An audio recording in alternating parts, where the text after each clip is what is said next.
Are you at the conference or out in Manitoba today? I had to fly home Wednesday for flooding, just not just in Oh, my riding and in my own yard and in my basement. oh my goodness. Are you So okay? yeah, we got a little bit of water seeping into the basement still, and I had been last 2 days been pumping water off my yard, and it's starting to go down. So Oh, well, I'm sorry to hear that, James. yeah, it went through this about 15 years ago. So Well, been too long since we chatted anyway, so yeah, how you doing? How's good. I'm doing well. I just wanted to touch base with you. I was doing an interview with a guy in Mississauga the other day, and he was telling me that you were writing a letter to the RCMP asking them to reopen the file on the fraud case against Prime Minister Justin Trudeau. So can you tell me what the rationale for that was? so we did an ATIP. And we got back, almost it was over 500 pages um, of very lightly redacted documents on the criminal brief that the RCMP put together on actually investigating and potentially charging Justin Trudeau for fraud against the government as defined under Section 121 1C of the Criminal Code. So that I think shocked everyone that they had seriously considered a fraud charge. Then we asked a question, or we started asking questions in the House of Commons to the Prime Minister and asked Trudeau whether or not he had given himself permission to take the luxurious vacation gift. And if you look at the decision tree that the RCMP used and went down through the matrix of whether or not there was fraud, it was straight line down until it gets to one of the conditions was that a government official can take a gift if it's been approved prior to accepting the gift, but it was approved by a department head. And of course, who's the boss of Justin Trudeau? It's himself. And so we asked the question: did you give yourself permission to accept the gift? And he said he did not. And so that all of a sudden changes it that he committed fraud on the government. So we wrote the first letter to Commissioner Lucky to reopen the case. Then it came to light at the end of last week that there's three reasons why the RCMP did investigate. One was, did Trudeau give himself permission? Secondly, is that they deferred to the ethics commissioner, who found him guilty on 4 charges underneath the Conflict of Interest Act and in violation of our code of ethics. So they said if there was any criminality involved, they would have expected that that Mary Dawson at the time was the ethics commissioner. She would have referred it to the RCMP for investigation. So in an interview with Globe and Mail last week, Mary Dawson said that she was not aware that there was a potential of fraud against the government as defined under Section 121 1C. She was not familiar with that part of the criminal code, and nobody brought that to her attention in her office or the RCMP themselves. So the RCMP never asked Trudeau whether or not he gave himself permission. They never asked Mary Dawson when she was the ethics commissioner investigating, or after she filed her report, if she thought there was any criminality under Section 121 1C of the Criminal Code. And then finally, the RCMP said they didn't proceed because they didn't believe it was in the public interest to charge a sitting prime minister with fraud. I think the bigger issue around public interest is that the Canadians need to know that their prime minister is not above the law. And they say in their own criminal brief that if it was any other Canadian, if it was any other government official, they would have charged them with fraud against the government. But because Justin Trudeau was the prime minister, they did not proceed, which means that Justin Trudeau can act with impunity.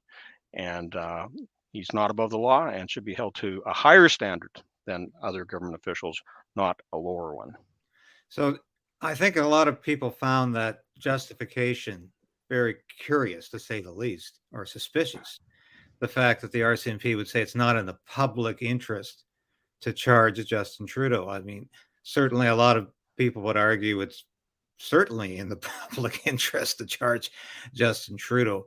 But is it not a political decision to say that it's not in the public interest to charge a prime minister with fraud? Yeah, I think that is very much a decision that was made by the RCMP, whether at the very top or at the investigative level, not to proceed. And that's why, they have a chance to redeem themselves here. And based upon the new evidence that has come forward, both from the Prime Minister as well as from Mary Dawson, they should be reopening this case. We do not have a statute of limitations. And as much as the Liberals want to argue and the Prime Minister want to say this happened, 6 years ago, it doesn't matter. There's a crime that was committed. Justin Trudeau needs to be held to account. The RCMP has to reopen this case. And as we said in our second letter to the commissioner, that if the RCMP won't do it, we're going to ask the OPP to step in. So you're not able to determine at this point whether or not it was the commissioner of the RCMP who made that decision to cease and desist with any charges. There's definitely nothing in the criminal brief that we received under access to information that indicated there was any interference either from the Prime Minister's office or from the commissioner down. Regardless, we know that there's a decision process that they went through, and missing evidence was not thoroughly pursued. That evidence is now available, and that's why there is grounds to reopen this case. Looking at this matter, it's another episode in Justin Trudeau's political career where he seems to have emerged unscathed, and there's been several of these. I think of his time in India, which was a international fiasco. I think of his blackface routines, which were once again an international news for weeks. His sexual harassment incident. They go on, and he seems to always emerge smiling from all of these things. And let's not forget, David. He's was found guilty under another report by the ethics commissioner for his interference and his essentially intimidation of Jody Wilson-Raybould in the SNC-Lavalin scandal, and that cost him, his best friend's job, and that Gerald Butts had to resign as his principal secretary. The clerk of the Privy Council had to resign this disgrace as well. So when Michael Warnock resigned, so you take that into consideration. The Wee scandal, his family, including his wife, were beneficiaries of the Wee charity. Cost Bill Marno his job. Who had to resign both as Minister of Finance and as Member of Parliament.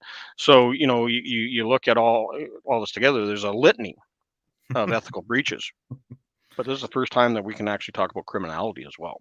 Yeah, and that changes the game, I think, dramatically. Well, I know the last 5 years before coming back to Canadian news here with the Western Standard, I was covering Trudeau from the U.S. essentially, where they were always flabbergasted that he somehow remained in power with some of the incredibly stupid decisions he would make. Yeah.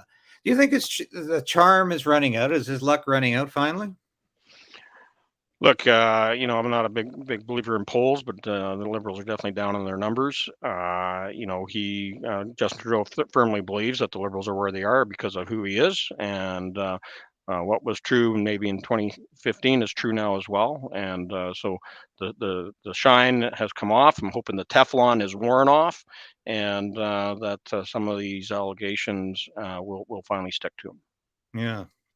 Just as an aside, did you watch the leadership debate last night? I did. What was your assessment of that?